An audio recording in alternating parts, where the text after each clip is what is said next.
दर्शन सोए। चौपाई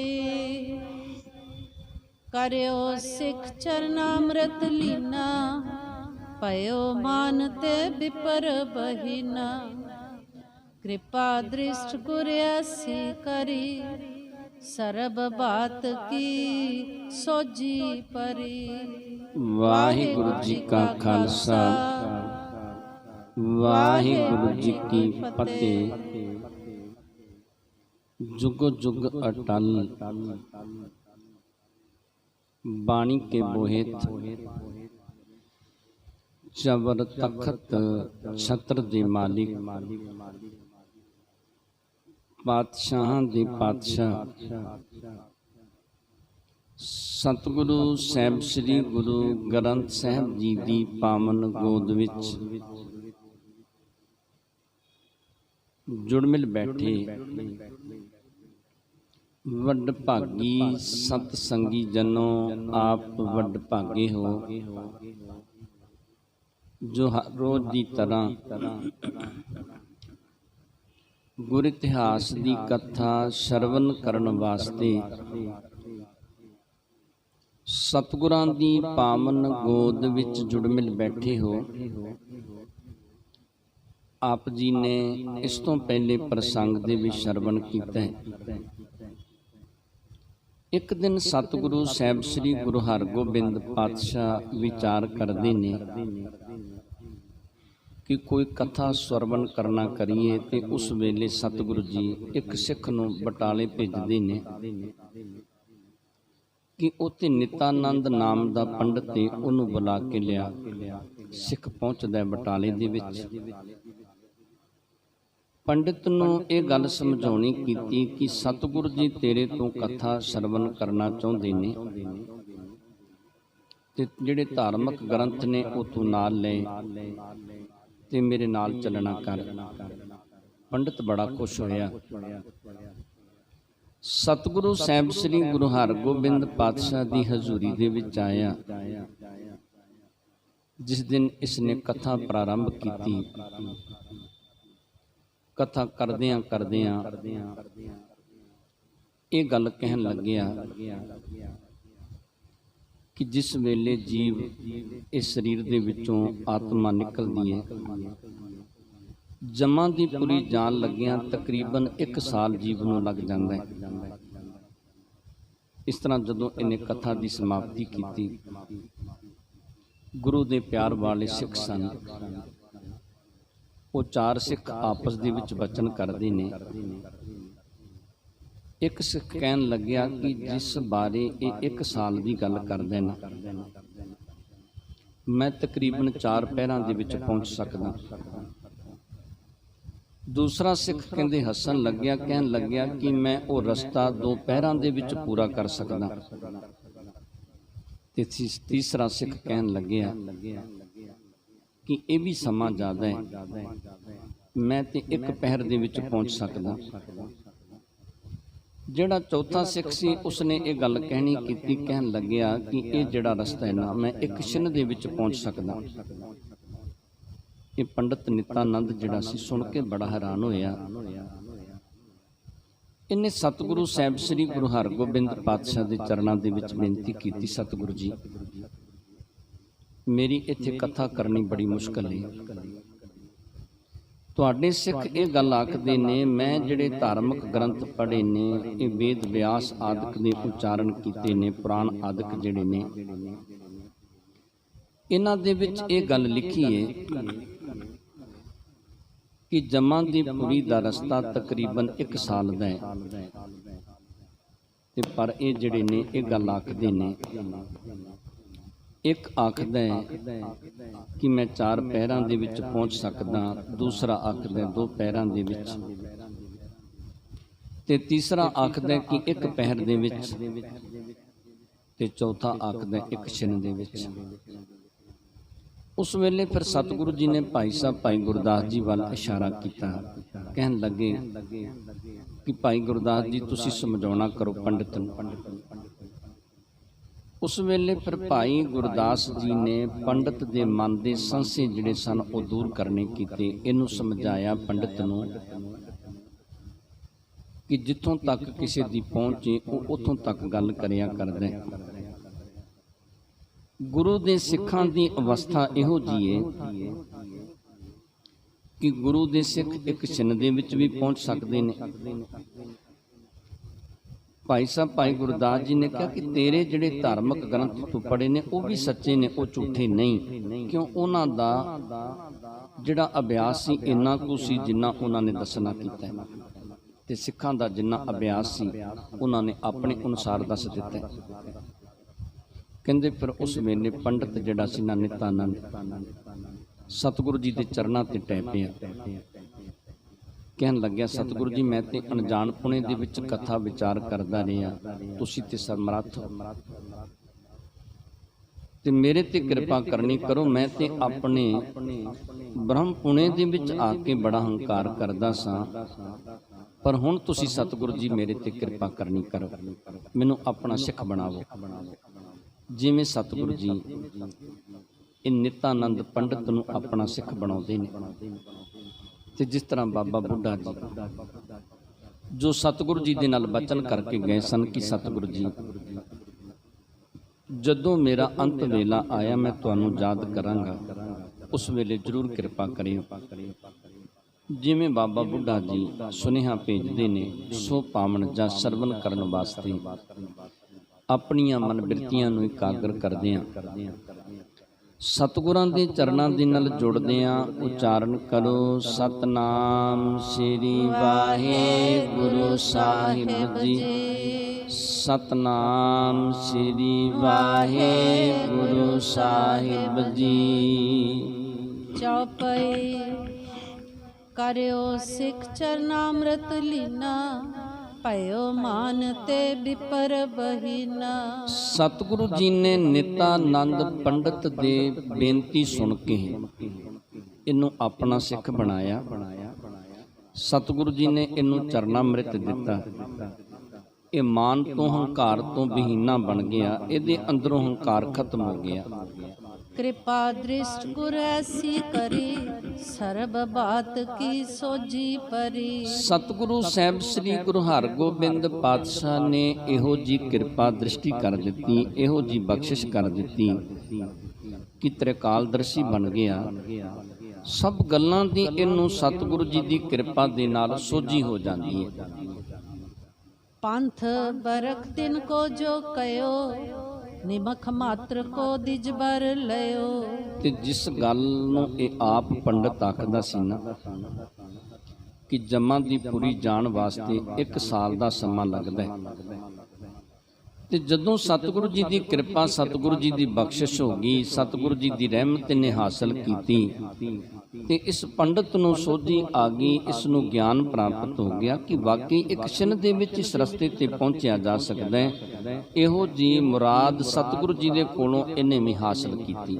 ਭਇਓ ਆਨੰਦ ਬਲੰਦਾ ਦਿਖਾ, ਦੇਨ ਜਇਓ ਆਪ ਲਈ ਸਿਖਾ। ਤੇ ਕਹਿੰਦੇ ਫਿਰ ਉਸ ਵੇਲੇ ਬੜੇ ਆਨੰਦ ਦੇ ਵਿੱਚ ਆਇਆ, ਬੜਾ ਇਹਨੂੰ ਸੁੱਖ ਪ੍ਰਾਪਤ ਹੋਇਆ ਤੇ ਸਤਿਗੁਰੂ ਜੀ ਦੇ ਸਿੱਖਾਂ ਨੂੰ ਸਿੱਖਿਆ ਦੇਣ ਵਾਸਤੇ ਆਇਆ ਸੀ, ਕਥਾ ਸੁਣਾਉਣ ਵਾਸਤੇ ਆਇਆ ਸੀ ਧਾਰਮਿਕ ਗ੍ਰੰਥਾਂ ਦੀ।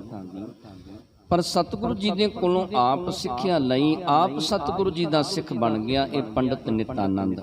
ਪੁਨ ਗੁਰ ਆਇਸ ਕਹਿ ਬੋ ਬਾਰੀ, ਸਭ ਪੁਰਾਨ ਕੀ ਕਥਾ ਉਚਾਰੀ। ਤੇ ਫਿਰ ਸਤਿਗੁਰੂ ਸਾਹਿਬ ਸ੍ਰੀ ਗੁਰੂ ਹਰਗੋਬਿੰਦ ਪਾਤਸ਼ਾਹ ਨੇ ਇਹਨੂੰ ਹੁਕਮ ਦਿੱਤਾ।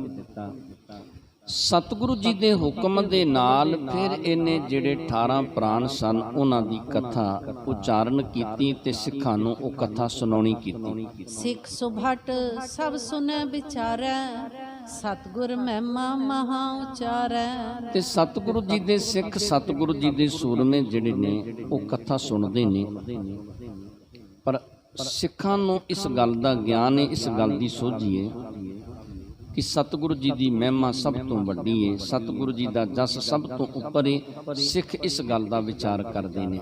ਪਰਿਓ ਭੋਗ ਧਨ ਦੀਨ ਵਿਸਾਲਾ, ਹਲਤ ਪਲਤ ਦਿਜ ਕੀਨ ਨਿਹਾਲਾ। ਤੇ ਜਦੋਂ ਕਥਾ ਦਾ ਭੋਗ ਪਿਆ, ਕਥਾ ਦੀ ਸਮਾਪਤੀ ਹੋਈ, ਸਤਿਗੁਰੂ ਜੀ ਨੇ ਬਹੁਤ ਸਾਰਾ ਧਨ ਉਸ ਵੇਲੇ ਇਸ ਪੰਡਤ ਨੂੰ ਦਿੱਤਾ, ਹੋਰ ਬਹੁਤ ਸਾਰੀਆਂ ਬਖਸ਼ਿਸ਼ਾਂ ਕੀਤੀਆਂ। ਇਹਨੂੰ ਨਿਤਾਨੰਦ ਪੰਡਤ ਨੂੰ ਸਤਿਗੁਰੂ ਜੀ ਨੇ ਉਸ ਵੇਲੇ ਕਿਰਪਾ ਕਰਕੇ ਨਿਹਾਲ ਕਰ ਦਿੱਤਾ। ਪੁਨ ਸਭ ਸੰਗਤ ਦਰਬ ਚੜਾਇਓ, ਅਤ ਆਨੰਦ ਕੋ ਹਿਰਦੇ ਉਪਾਇਓ।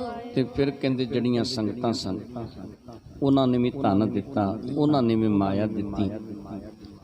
ਤੇ ਨਿਤਾਨੰਦ ਪੰਡਤ ਜਿਹੜਾ ਸੀ ਬੜਾ ਆਨੰਦਿਤ ਹੋਇਆ, ਬੜਾ ਪ੍ਰਸੰਨ ਹੋਇਆ ਜਦੋਂ ਇਸ ਤਰ੍ਹਾਂ ਦੀਆਂ ਬਖਸ਼ਿਸ਼ਾਂ ਸਤਿਗੁਰੂ ਜੀ ਦੇ ਕੋਲੋਂ ਇਹਨੂੰ ਪ੍ਰਾਪਤ ਹੋਈਆਂ। ਰਹਿਣ ਲੱਗਿਓ ਸਤਿਗੁਰ ਕੇ ਪਾਸ, ਧਨ ਕੋ ਭੇਜਿਓ ਆਪਣੇ ਆਵਾਸ। ਜਿਹੜਾ ਧਨ ਸੀ ਇਹਨੇ ਆਪਣੇ ਘਰ ਭੇਜ ਦਿੱਤਾ ਤੇ ਆਪ ਸਤਿਗੁਰੂ ਜੀ ਦੀ ਹਜ਼ੂਰੀ ਦੇ ਵਿੱਚ ਸਤਿਗੁਰੂ ਜੀ ਦਾ ਸਿੱਖ ਬਣ ਕੇ ਇਸ ਨੇ ਰਹਿਣਾ ਸ਼ੁਰੂ ਕਰ ਦਿੱਤਾ। ਨਿਤ ਸ੍ਰੀ ਹਰਿ ਗੋਬਿੰਦ ਨਿਹਾਰੈ, ਚਲਤ ਅਨਕ ਅਸਚਰਜ ਵਿਚਾਰੈ। ਤੇ ਨਿਤ ਸਤਿਗੁਰੂ ਸਾਹਿਬ ਸ੍ਰੀ ਗੁਰੂ ਹਰਗੋਬਿੰਦ ਪਾਤਸ਼ਾਹ ਦੇ ਦਰਸ਼ਨ ਕਰਦਾ ਤੇ ਸਤਿਗੁਰੂ ਜੀ ਦੇ ਅਨੇਕਾਂ ਹੀ ਕੌਤਕ ਜਿਹੜੇ ਨੇ, ਅਚਰਜ ਕਰਨ ਵਾਲੇ, ਹੈਰਾਨ ਕਰਨ ਵਾਲੇ, ਉਹ ਕੌਤਕ ਇਹ ਪੰਡਤ ਨਿਤਾਨੰਦ ਨਿਤ ਹੀ ਸਤਿਗੁਰੂ ਜੀ ਦੇ ਇਹ ਕੌਤਕਾਂ ਨੂੰ ਵੇਖਣਾ ਕਰਦਾ ਹੈ। ਸੰਗਤ ਦੂਰ ਦੂਰ ਤੇ ਆਵੈ, ਮਨ ਬਾਂਛਤ ਸਗਲੇ ਬਰ ਪਾਵੈ। ਸੰਗਤਾਂ ਦੂਰ ਦੂਰ ਤੋਂ ਚੱਲ ਕੇ ਸਤਿਗੁਰੂ ਜੀ ਦੇ ਦਰਬਾਰ ਦੇ ਵਿੱਚ ਆਉਂਦੀਆਂ ਨੇ ਤੇ ਮਨ ਬਾਂਛਤ ਫਲ ਸੰਗਤਾਂ ਨੂੰ ਸਤਿਗੁਰੂ ਜੀ ਦੇ ਕੋਲੋਂ ਪ੍ਰਾਪਤ ਹੁੰਦਾ ਹੈ। ਅਨਗਨ ਧਨ ਨਿਤਿਆਨ ਉਪਾਇਨ, ਜਗ ਪੂਜੈ ਕਮਲਨ ਸੇ ਪਾਇਨ। ਤੇ ਜਗਤ ਦੇ ਜੀਵ ਸਤਿਗੁਰੂ ਜੀ ਦੇ ਚਰਨ ਕਮਲਾਂ ਤੇ ਆ ਕੇ ਪੂਜਾ ਕਰਦੇ ਨੇ ਤੇ ਨਿਤ ਪ੍ਰਤ ਬਹੁਤ ਸਾਰਾ ਧਨ, ਬਹੁਤ ਸਾਰੇ ਪਦਾਰਥ ਗੁਰੂ ਦੇ ਪਿਆਰ ਵਾਲੇ ਸਿੱਖ ਲੈ ਕੇ ਸਤਿਗੁਰੂ ਜੀ ਦੀ ਹਜ਼ੂਰੀ ਦੇ ਵਿੱਚ ਹਾਜ਼ਰ ਹੁੰਦੇ ਨੇ। ਕਰੈ ਖੇਰ ਬ੍ਰਿਤ ਮਨ ਭਾਈ, ਵਿਚਰੈ ਕਾਨਨ ਮੈਂ ਸੁਖਦਾਈ। ਸਤਿਗੁਰੂ ਜੀ ਜੰਗਲ ਦੇ ਵਿੱਚ ਸ਼ਿਕਾਰ ਖੇਡਣ ਵਾਸਤੇ ਜਾਂਦੇ ਨੇ ਤੇ ਸਤਿਗੁਰੂ ਜੀ ਨਾਲ ਗੁਰਸਿੱਖਾਂ ਨੂੰ ਲੈ ਕੇ ਜਾਂਦੇ ਨੇ ਤੇ ਤਰ੍ਹਾਂ ਤਰ੍ਹਾਂ ਦੇ ਜੀਵਾਂ ਦਾ ਸ਼ਿਕਾਰ ਕਰਦੇ ਨੇ। ਨਿਤ ਹੀ ਨਵੇਂ ਬਿਲਾਸ ਹੋਵੰਤੇ, ਅਨਗਨ ਨਰਨ ਉਧਾਰ ਕਰੰਤੇ। ਤੇ ਨਿਤ ਹੀ ਨਵੇਂ ਤਰ੍ਹਾਂ ਦੇ ਕੌਤਕ ਹੁੰਦੇ ਨੇ। ਅਨੇਕਾਂ ਹੀ ਜਿਹੜੇ ਜੀਵ ਨੇ ਉਹ ਸਤਿਗੁਰੂ ਜੀ ਦੀ ਹਜ਼ੂਰੀ ਦੇ ਵਿੱਚ ਆਉਂਦੇ ਤੇ ਸਤਿਗੁਰੂ ਜੀ ਉਹਨਾਂ ਦੀ ਕਲਿਆਣ ਕਰਦੇ, ਉਹਨਾਂ ਨੂੰ ਉਪਦੇਸ਼ ਬਖਸ਼ਿਸ਼ ਕਰਦੇ ਨੇ। ਸ਼ਸਤਰਨ ਵਿਦਿਆ ਕੋ ਅਭਿਆਸ, ਕਰੈ ਆਪ ਅਰ ਸੁਭਟ ਜੇ ਪਾਸ। ਤੇ ਸਤਿਗੁਰੂ ਜੀ ਸ਼ਸਤਰ ਵਿਦਿਆ ਦਾ ਅਭਿਆਸ ਕਰਦੇ ਨੇ, ਆਪ ਵੀ ਕਰਦੇ ਨੇ ਤੇ ਗੁਰਸਿੱਖਾਂ ਦੇ ਕੋਲੋਂ ਵੀ ਸਤਿਗੁਰੂ ਜੀ ਸ਼ਸਤਰ ਵਿਦਿਆ ਦਾ ਅਭਿਆਸ ਕਰਵਾਉਂਦੇ ਨੇ।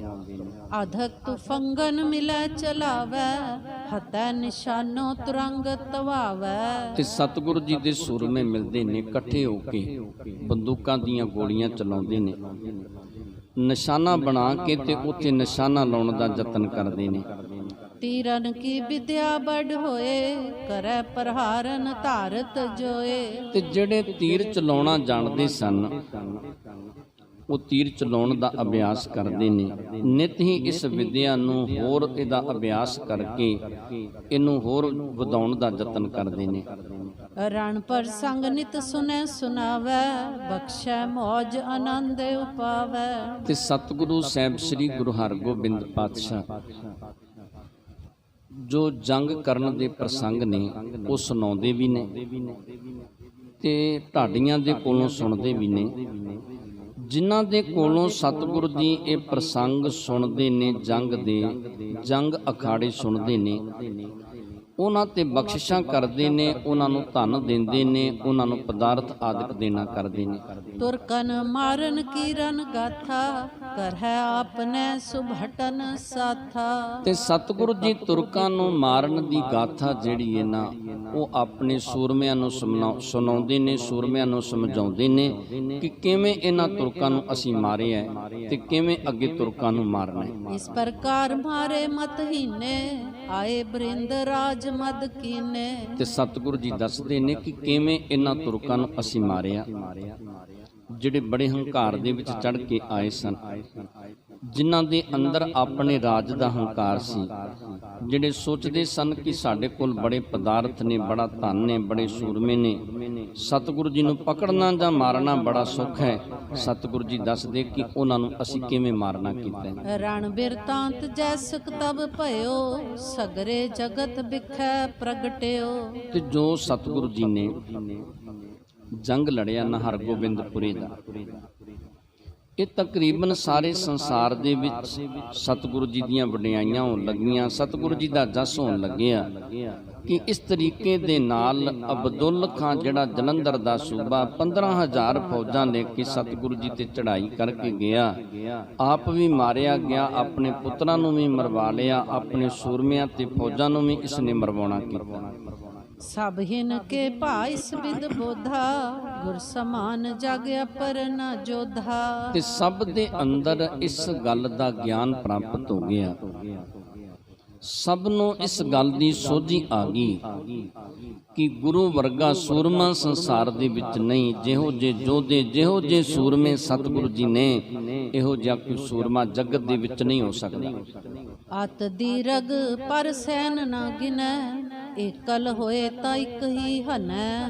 ਤੇ ਇਹ ਗੱਲ ਵਿਚਾਰਦੇ ਨੇ ਸੰਸਾਰ ਦੇ ਜੀਵ ਕਿ ਸਤਿਗੁਰੂ ਜੀ ਕਦੀ ਫੌਜਾਂ ਦੀ ਗਿਣਤੀ ਨਹੀਂ ਕਰਦੇ। ਇਹ ਨਹੀਂ ਵੇਖਦੇ ਕਿ ਇੱਕ ਦੇ ਨਾਲ ਇੱਕ ਬੰਦਾ ਲੜਨਾ ਕਰੇਗਾ, ਇੱਕ ਦੇ ਨਾਲ ਇੱਕ ਸੂਰਮਾ ਲੜੇਗਾ। ਸਤਿਗੁਰੂ ਜੀ ਤੇ ਵੇਖਦੇ ਨੇ ਕਿ ਚੜ੍ਹ ਕੇ ਕੌਣ ਆਇਆ, ਬਸ ਉਹਨੂੰ ਚੜ੍ਹ ਕੇ ਆਏ ਨੂੰ ਵੇਖਦੇ ਨੇ। ਇਹ ਨਹੀਂ ਵੇਖਦੇ ਕਿ ਉਹ ਕਿੰਨੇ ਜਾਣੇ ਨੇ, ਪਰ ਸਤਿਗੁਰੂ ਜੀ ਉਹਨਾਂ ਨਾਲ ਵੀ ਜੰਗ ਕਰਦੇ ਨੇ। ਬਹੁਤ ਥੋਰਨ ਕੀ ਨਹੀਂ ਵਿਚਾਰ, ਜੁਟੈ ਜੰਗ ਸੇ ਲੀਨ ਸਮਾਰ। ਤੇ ਸਤਿਗੁਰੂ ਜੀ ਕਦੀ ਇਹ ਵਿਚਾਰ ਨਹੀਂ ਕਰਦੇ, ਸਤਿਗੁਰੂ ਜੀ ਕਦੀ ਇਹ ਨਹੀਂ ਸੋਚਦੇ ਕਿ ਸਾਡੇ ਸੂਰਮੇ ਥੋੜੇ ਨੇ ਤੇ ਜਿਹੜੇ ਦੁਸ਼ਮਣ ਨੇ ਉਹ ਬਹੁਤ ਜ਼ਿਆਦਾ ਚੜ੍ਹ ਕੇ ਆਏ ਨੇ, ਇਹਨਾਂ ਦੇ ਨਾਲ ਮੁਕਾਬਲਾ ਕਿਵੇਂ ਕੀਤਾ ਜਾਵੇਗਾ, ਇਹਨਾਂ ਨੂੰ ਕਿਵੇਂ ਜਿੱਤਿਆ ਜਾਵੇਗਾ। ਕਹਿੰਦੇ ਸਤਿਗੁਰੂ ਜੀ ਇਸ ਗੱਲ ਦਾ ਕਦੇ ਵੀ ਵਿਚਾਰ ਨਹੀਂ ਕਰਦੇ, ਜੰਗ ਕਰਨ ਦੇ ਵਿੱਚ ਸਤਿਗੁਰੂ ਜੀ ਜੁਟ ਜਾਂਦੇ ਨੇ। ਤੀਰਨ ਕੀ ਵਿਦਿਆ ਬੜ ਠਾਨੈ, ਬਹੁਤਨ ਕੇ ਵਿੱਚ ਪਾਰ ਸੁਹਾਨੈ। ਤੇ ਸਤਿਗੁਰੂ ਜੀ ਤੀਰ ਚਲਾਉਣ ਦੀ ਵਿਦਿਆ ਇਹੋ ਜੀ ਜਾਣਦੇ ਨੇ ਕਿ ਜਦੋਂ ਸਤਿਗੁਰੂ ਜੀ ਤੀਰ ਚਲਾਉਂਦੇ ਨੇ ਨਾ, ਸਤਿਗੁਰੂ ਜੀ ਦੇ ਚਲਾਏ ਤੀਰ ਦੇ ਨਾਲ ਇੱਕ ਦੀ ਮੌਤ ਨਹੀਂ ਹੁੰਦੀ, ਕਈ ਸੂਰਮੇ ਜਿਹੜੇ ਨੇ ਉਹ ਮਾਰੇ ਜਾਂਦੇ ਨੇ ਜਦੋਂ ਸਤਿਗੁਰੂ ਜੀ ਤੀਰ ਚਲਾਉਂਦੇ ਨੇ। ਜਿਨ ਕੋ ਧਨੁਖ ਕਠੋਰ ਵਿਸਾਲਾ, ਕੋ ਨੈਂਚ ਸਕੈ ਇਸ ਕਾਲਾ। ਤੇ ਸਿੱਖ ਇਸ ਤਰ੍ਹਾਂ ਸਤਿਗੁਰੂ ਜੀ ਦਾ ਜਸ ਕਰਦੇ ਨੇ, ਸਤਿਗੁਰੂ ਜੀ ਦੀਆਂ ਵਡਿਆਈਆਂ ਕਰਦੇ ਨੇ ਕਿ ਸਤਿਗੁਰੂ ਜੀ ਦੇ ਕੋਲ ਇਹੋ ਜਿਹਾ ਧਨੁਖ ਕਠੋਰ ਹੈ, ਕਿਸੇ ਵਿੱਚ ਹਿੰਮਤ ਨਹੀਂ ਕਿ ਉਹਦੀ ਤੰਦੀ ਖਿੱਚ ਸਕੇ, ਕਿਸੇ ਵਿੱਚ ਤਾਕਤ ਨਹੀਂ ਕਿ ਉਹ ਧਨੁਖ ਚਲਾ ਸਕੇ। ਜਿਹੜਾ ਧਨੁਖ ਸਤਿਗੁਰੂ ਜੀ ਚਲਾਉਂਦੇ ਨੇ ਨਾ, ਉਹ ਸਤਿਗੁਰੂ ਜੀ ਹੀ ਚਲਾ ਸਕਦੇ ਨੇ।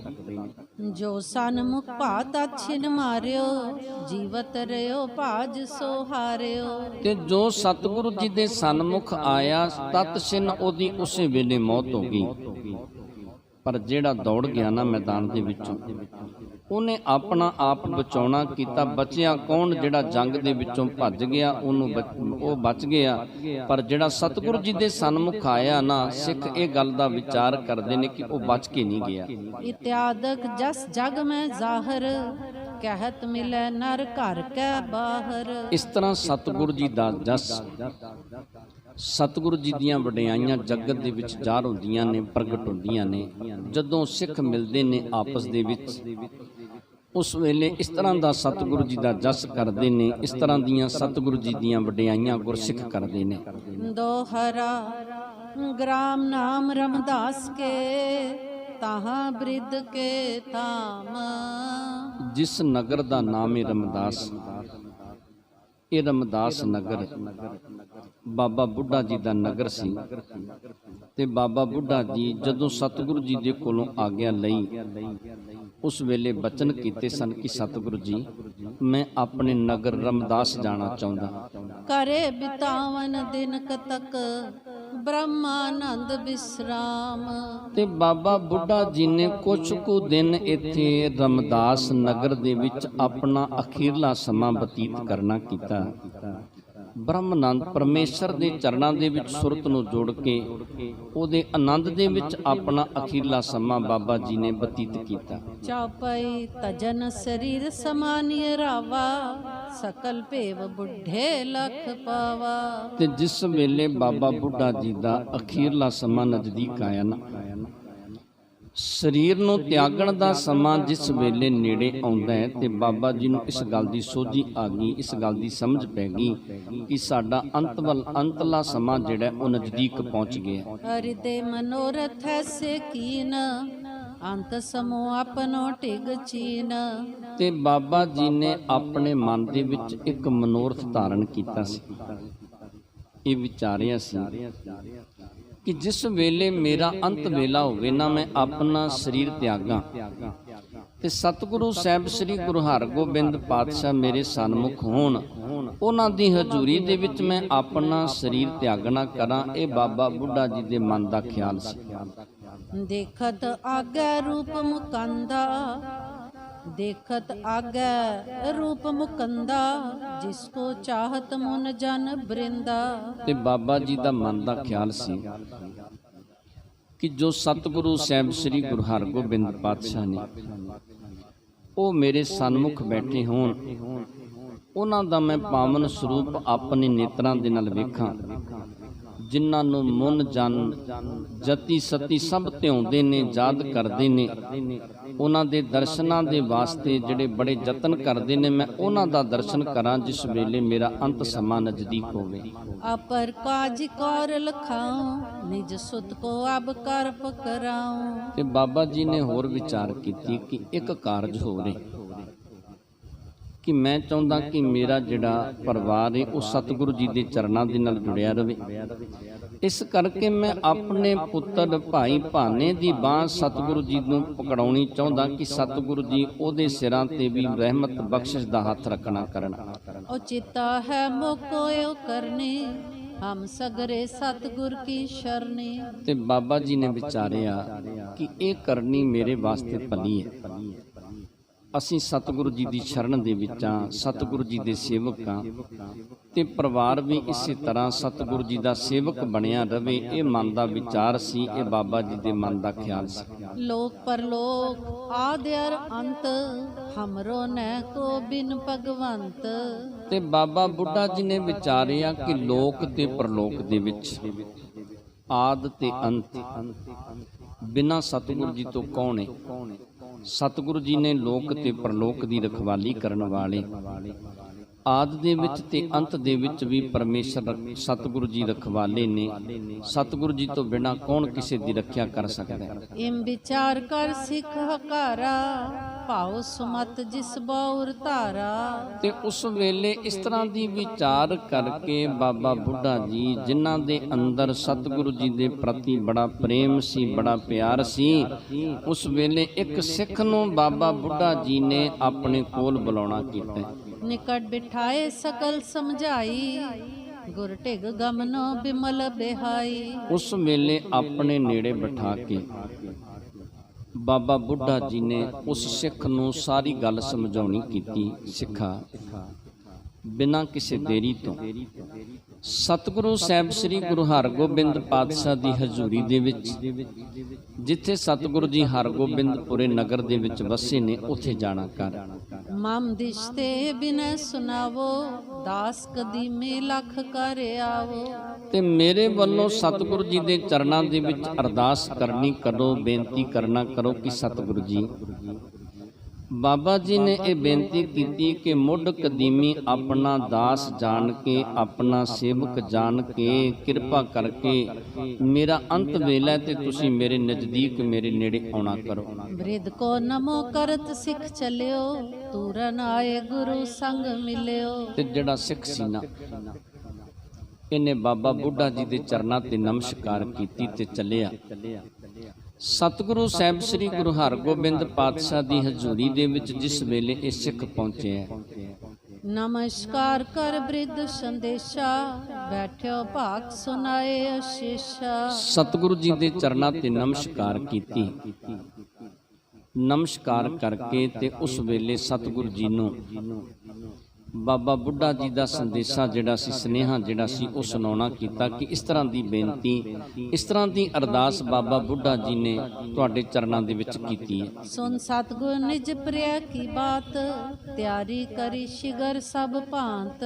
ਤੇ ਸਤਿਗੁਰੂ ਸਾਹਿਬ ਸ੍ਰੀ ਗੁਰੂ ਹਰਗੋਬਿੰਦ ਪਾਤਸ਼ਾਹ ਨੇ ਆਪਣੇ ਪਿਆਰੇ ਦੀ ਗੱਲ ਸੁਣ ਕੇ ਨਾ ਬੜੀ ਛੇਤੀ ਦੇ ਨਾਲ ਤਿਆਰੀ ਕੀਤੀ। ਤਿਆਰੀ ਕਰਨ ਦੇ ਵਿੱਚ ਸਤਿਗੁਰੂ ਜੀ ਨੇ ਕੋਈ ਦੇਰੀ ਨਹੀਂ ਲਾਈ। ਜਦੋਂ ਬਾਬਾ ਬੁੱਢਾ ਜੀ ਦਾ ਇਹ ਸੁਨੇਹਾ ਸਿੱਖ ਦੇ ਕੋਲੋਂ ਸੁਣਨਾ ਕੀਤਾ। ਪੁਰ ਮੈਂ ਵਿਦਿਆ ਅਰ ਭਾਈ ਗੁਰਦਾਸ, ਬ੍ਰਿਧ ਤਨ ਅੰਤ ਕਯੋ ਸਭ ਪਾਸ। ਤੇ ਕਹਿੰਦੇ ਫਿਰ ਉਸ ਵੇਲੇ ਸਤਿਗੁਰੂ ਜੀ ਨੇ ਭਾਈ ਸਾਹਿਬ ਭਾਈ ਗੁਰਦਾਸ ਜੀ ਨੂੰ, ਭਾਈ ਬਿਧੀ ਚੰਦ ਆਦਿਕ ਜੋ ਗੁਰੂ ਦੇ ਪਿਆਰ ਵਾਲੇ ਸਿੱਖ ਸਨ, ਇਹਨਾਂ ਨੂੰ ਦੱਸਣਾ ਕੀਤਾ ਕਿ ਬਾਬਾ ਬੁੱਢਾ ਜੀ ਦਾ ਅੰਤ ਵੇਲਾ ਨਜ਼ਦੀਕ ਹੈ, ਜਿਸ ਕਾਰਨ ਕਰਕੇ ਬਾਬਾ ਬੁੱਢਾ ਜੀ ਸਾਡੀ ਉਡੀਕ ਕਰਦੇ ਨੇ, ਸਾਡੇ ਦਰਸ਼ਨ ਕਰਨਾ ਚਾਹੁੰਦੇ ਨੇ। ਪੁਰ ਮੈਂ ਜਥੇਦਾਰੀ ਕਛੋਰਾ, ਕਿਤਕ ਸੈਨ ਦੇ ਕਰ ਤਿਸ ਠੌਰਾ। ਤੇ ਫਿਰ ਉਸ ਵੇਲੇ ਸਤਿਗੁਰੂ ਜੀ ਨੇ ਨਗਰ ਦੇ ਵਿੱਚ ਇੱਕ ਜਥੇਦਾਰ ਜਿਹੜਾ ਸੀ ਉਹਨੂੰ ਛੱਡਿਆ। ਕੁਛ ਉਹਦੇ ਕੋਲ ਫੌਜਾਂ ਛੱਡਣੀਆਂ ਕੀਤੀਆਂ ਤੇ ਆਪ ਸਤਿਗੁਰੂ ਜੀ ਨੇ ਇੱਥੋਂ ਫਿਰ ਤਿਆਰੀ ਕਰਨੀ ਕੀਤੀ। ਪੁਰ ਜਨ ਸਭ ਕੋ ਧੀਰਜ ਦੀਨ, ਚੜਬੇ ਤੁਰੰਗ ਹਕਾਰਨ ਕੀਨ। ਤੇ ਫਿਰ ਕਹਿੰਦੇ ਉਸ ਵੇਲੇ ਸਤਿਗੁਰੂ ਜੀ ਨੇ ਜਿਹੜੇ ਨਗਰ ਵਾਲੇ ਸਨ ਉਹਨਾਂ ਨੂੰ ਧੀਰਜ ਦਿੱਤਾ ਤੇ ਘੋੜੇ ਦੀ ਅਸਵਾਰੀ ਕਰਨ ਦੇ ਲਈ ਸਤਿਗੁਰੂ ਜੀ ਨੇ ਸਿੱਖ ਨੂੰ ਭੇਜ ਕੇ ਆਪਣੇ ਕੋਲ ਘੋੜਾ ਮੰਗਾਉਣਾ ਕੀਤਾ। ਪੁਛਕ ਸੈਨ ਦੇ ਸੰਗ ਨਿਹਾਲੇ, ਸੌਂਪਿਓ ਪੁਰ ਕੋ ਰਾਖ ਸੰਭਾਲੇ। ਤੇ ਉਸ ਵੇਲੇ ਜੋ ਭਾਈ ਨਿਹਾਲਾ ਸੀ, ਇਹਨੂੰ ਕੁਝ ਫੌਜਾਂ ਦਿੱਤੀਆਂ ਤੇ ਇਹਨੂੰ ਸਮਝਾਇਆ ਕਿ ਨਗਰ ਦੀ ਤੂੰ ਰਖਵਾਲੀ ਕਰਨੀ ਹੈ। ਚੜ ਸਤਿਗੁਰ ਤਬ ਪੰਥ ਪਿਆਨੇ, ਕਰੀ ਸ਼ਿਘਰਤਾ ਨ ਠਹਿਰਾਨੇ। ਸਤਿਗੁਰੂ ਸਾਹਿਬ ਸ੍ਰੀ ਗੁਰੂ ਹਰਗੋਬਿੰਦ ਪਾਤਸ਼ਾਹ ਹਰਗੋਬਿੰਦਪੁਰੇ ਤੋਂ ਚੱਲੇ, ਬੜੀ ਸ਼ਿਘਰਤਾ ਕੀਤੀ, ਰਸਤੇ ਦੇ ਵਿੱਚ ਰੁਕੇ ਨਹੀਂ। ਛੇਤੀ ਨਾਲ ਸਤਿਗੁਰੂ ਜੀ ਇੱਥੇ ਰਮਦਾਸ ਨਗਰ ਪਹੁੰਚਦੇ ਨੇ। ਬੜੇ ਬੇਗ ਤੇ ਤੁਰੰਗ ਚਲਾਏ, ਤੂਰਨ ਪੰਥ ਸੰਪੂਰਨ ਆਏ। ਬੜੇ ਬੇਗ, ਬੜੀ ਤੇਜ਼ੀ ਦੇ ਨਾਲ ਸਤਿਗੁਰੂ ਜੀ ਨੇ ਆਪਣਾ ਘੋੜਾ ਚਲਾਇਆ ਤੇ ਜਦੋਂ ਸਤਿਗੁਰੂ ਸਾਹਿਬ ਸ੍ਰੀ ਗੁਰੂ ਹਰਗੋਬਿੰਦ ਪਾਤਸ਼ਾਹ ਰਮਦਾਸ ਨਗਰ ਦੇ ਨਜ਼ਦੀਕ ਪਹੁੰਚਦੇ ਨੇ, ਨਾਮਦੇਵ ਕੋ ਹੁਤੋ ਸਥਾਨ, ਰੁਚਰ ਦਿਉਰਾ ਕਰਬੋ ਠਾਨ। ਇੱਥੇ ਭਗਤ ਨਾਮਦੇਵ ਜੀ ਦਾ ਅਸਥਾਨ ਸੀ ਤੇ ਬਹੁਤ ਸੁੰਦਰ ਇੱਕ ਦਿਉਰਾ ਜਿਹੜਾ ਸੀ ਭਗਤ ਨਾਮਦੇਵ ਜੀ ਦਾ ਬਣਿਆ ਸੀ। ਬਿਨਾ ਕਬੀਰ ਭਗਤ ਜੋ ਔਰ, ਸਭ ਕੇ ਬਿਖੈ ਲਖਿਓ ਸਿਰ ਮੋਰ। ਕਹਿੰਦੇ ਭਗਤ ਕਬੀਰ ਜੀ ਤੋਂ ਬਿਨਾ ਹੋਰ ਜਿੰਨੇ ਵੀ ਭਗਤ ਨੇ, ਸਾਰਿਆਂ ਭਗਤਾਂ ਤੋਂ ਭਗਤ ਨਾਮਦੇਵ ਜੀ ਸਰਮੌਰ ਨੇ। ਤੇ ਭਗਤ ਨਾਮਦੇਵ ਜੀ ਨੂੰ ਸਭ ਤੋਂ ਸਰਮੌਰ ਜਾਣ ਕੇ ਤੇ ਸਤਿਗੁਰੂ ਜੀ ਨੇ ਇਸ ਤਰ੍ਹਾਂ ਕੀਤਾ। ਉਤਰ ਤੁਰੰਗ ਤੇ ਬੰਧਨ ਕੀਨ, ਪ੍ਰਭ ਕੋ ਭਗਤ ਲਖਿਓ ਰਸ ਪੀਨ। ਸਤਿਗੁਰੂ ਜੀ ਘੋੜੇ ਤੋਂ ਉਤਰੇ ਤੇ ਪਰਮੇਸ਼ਰ ਦਾ ਭਗਤ ਜਾਣ ਕੇ ਭਗਤ ਨਾਮਦੇਵ ਜੀ ਨੂੰ ਭਗਤ ਨਾਮਦੇਵ ਜੀ ਦੇ ਦਿਉਰੇ ਵਾਲੇ ਅਸਥਾਨ ਤੇ ਨਮਸਕਾਰ ਕੀਤੀ। ਜਥਾ ਮਤੰਗ ਮੁਨੀ ਕੇ ਆਸ਼ਰਮ, ਪਹੁੰਚੇ ਰਘੁਪਤ ਧਾਰ ਮਹਾਸ਼ਰਮ। ਕਹਿੰਦੇ ਜਿਵੇਂ ਮਤੰਗ ਜਿਹੜਾ ਸੀ ਨਾ ਰਿਸ਼ੀ, ਉਹਦੇ ਆਸ਼ਰਮ ਦੇ ਵਿੱਚ ਸ਼੍ਰੀ ਰਾਮਚੰਦਰ ਜੀ ਪਹੁੰਚੇ ਨਾ, ਇਸੇ ਤਰ੍ਹਾਂ ਸਤਿਗੁਰੂ ਸਾਹਿਬ ਸ੍ਰੀ ਗੁਰੂ ਹਰਗੋਬਿੰਦ ਪਾਤਸ਼ਾਹ ਦੇ ਵੀ ਸ਼ਰਵਣ ਕਰਾਂਗੇ। ਆਪ ਜੀ ਦੇ ਨਾਲ ਵਿਚਾਰਾਂ ਕਰਦੇ ਹਾਂ। ਅਨੇਕਾਂ ਪ੍ਰਕਾਰ ਦੀਆਂ ਭੁੱਲਾਂ ਗਲਤੀਆਂ ਹੋ ਗਈਆਂ ਹੋਣਗੀਆਂ, ਅਣਜਾਣ ਬੱਚੇ ਜਾਣ ਕੇ ਮਾਫ ਕਰਨੀਆਂ। ਸੰਗਤ ਤੇ ਗੁਰੂ ਬਖਸ਼ਣ ਜੋਗ ਨੇ, ਬਖਸ਼ ਲੈਣਾ ਜੀ। ਵਾਹਿਗੁਰੂ ਜੀ ਕਾ ਖਾਲਸਾ, ਵਾਹਿਗੁਰੂ ਜੀ ਕੀ ਫਤਿਹ।